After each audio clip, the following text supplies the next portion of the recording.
Hi guys. Well, I wasn't able to get to anything drawing-wise or painting-wise all day today because of family stuff. If any of you guys have a family, you'll know what I mean. So it's now about a little bit after midnight, and I finally got some alone time to myself. Anyways, doing some hand drawing, sketches, practice. This comes from the Baux Art tradition. You can find this in a book. You can look him up, Charles. I'm not sure I'm pronouncing this correctly. Bargue, B-A-R-G-U-E. And you could see that in the 1800s, there was this French school, the Baux Art, the beautiful arts. They had, everything from architecture to drawing. They were the authority. You couldn't do anything without going through the Baux Art School. In the US, people would send all of their rich kids, poor kids, any kids that wanted to get into architecture, art, or drawing would have to go to France, to the Baux Art School in Paris. So anyways, this page here, you could see you start drawing eyeballs. This is a foot, a bar. It's a bar chart. You could see they go from lines and angles to gradual, more detail, and finally the finished detail. This sheet has ears.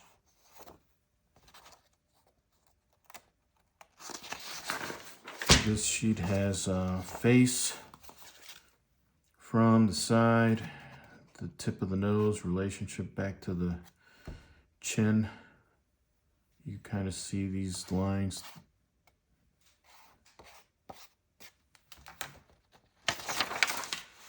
This page has the relationship of the lips, the chin, the lips to the underside of the nose. You could kind of see it here. Angled, straight. So there's some kind of a scientific method behind it. I'm calling it scientific, but anyways, if you went to the Baux Art School, that's what you would do. I never really did this stuff. I usually just draw from life. So I took a couple of art classes in college, but they were electives. I wasn't majoring in art. I went to school for architecture, actually. But that's another story for another time. Here's some of the things they would do. They would, art students would draw from cast sculptures, There you go. Anyways, what I started doing here is some of these eyeballs. You can see the first two up here. I started drawing those in.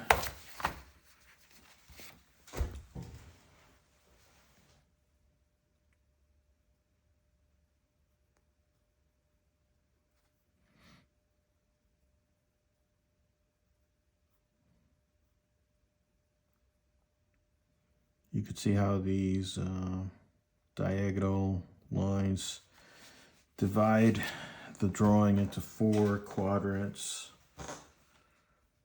And I guess, you could kind of use it to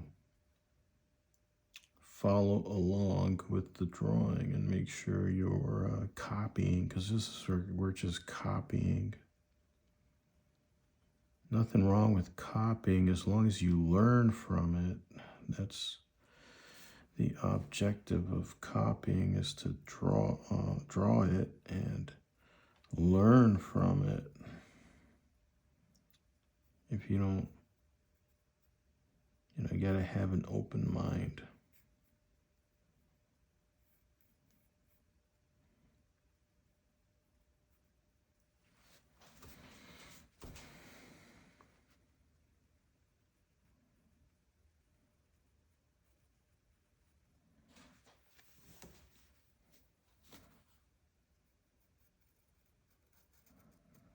The Baux Art became a school in the 1800s that I think they're still around, but they became sort of a relic, I want to say. I'm not going to say they're irrelevant, but they became elitist, kind of, because you couldn't do anything without a Baux Art blessing, If you were in any country and you said, I went to the Beaux Arts, then they would say, oh, okay, he's okay. He can be an architect, he can be an artist. So you would have to basically have the Baux Art blessing.